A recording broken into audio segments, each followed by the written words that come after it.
Hi, good morning, Bible Revival. It was Pentecost Sunday yesterday. So this morning, Acts 2.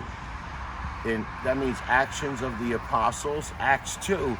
Let's see with the day of Pentecost live, as if it was on the news. And they go, okay, we're in downtown Jerusalem. Now let's go down to Pentecost Sunday. There's a big commotion going on, and they have like a reporter there. The reason I chose this backdrop is because the flame, you know, growing up we saw the flame on the top of the apostles' heads as an indication of receiving the Holy Spirit, like almost 40 days after the resurrection. Okay, Acts chapter 2. Nice little read today. On the day of Pentecost, all the believers were meeting together in one place. Suddenly there was a sound from heaven like a roaring of a mighty windstorm, and it filled the house where they were sitting. Then what looked like flames or tongues of fire appeared and settled on them. And everyone present was filled with the Holy Spirit and began speaking in other languages, as the Holy Spirit gave them this ability. At that time, there were devout Jews from every nation living in Jerusalem. When they heard the loud noise, everyone came running, and they were bewildered to hear their own language being spoken by these believers. They were completely amazed and said, "How can this be?" They exclaimed. "These people are all from Galilee, and yet we hear them speaking in our own native languages." Here, and this, check out this United Nations. Here we are, Parthians, Medes, Elamites, people from Mesopotamia, Judea, Cappadocia, Pontus, the province of Asia, Phrygia, Pamphylia, Egypt, and the areas of Libya and Syrian, visitors from Rome, both Jews and converts to Judaism, Cretans and Arabs.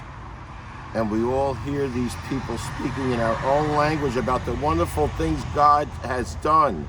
They stood there amazed and perplexed. "What can this mean?" they asked each other. But others in the crowd ridiculed them, saying, they're just drunk, that's all."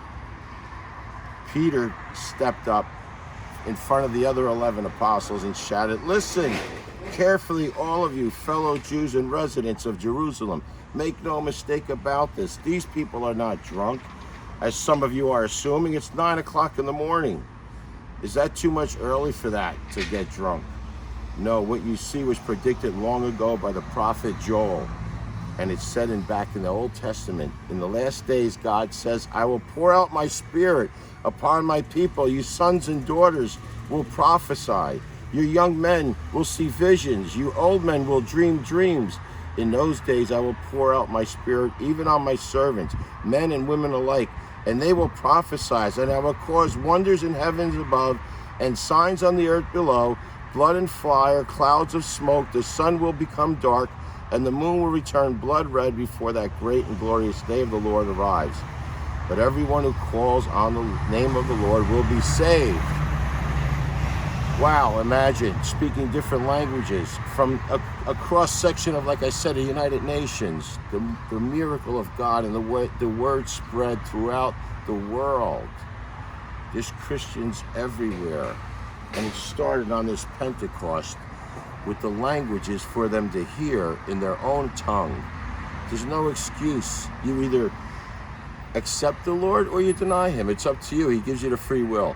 So have a Pentecost Monday and carry it through your life. That flame is in your heart, the Holy Spirit. Okay, Acts chapter 2. Bye.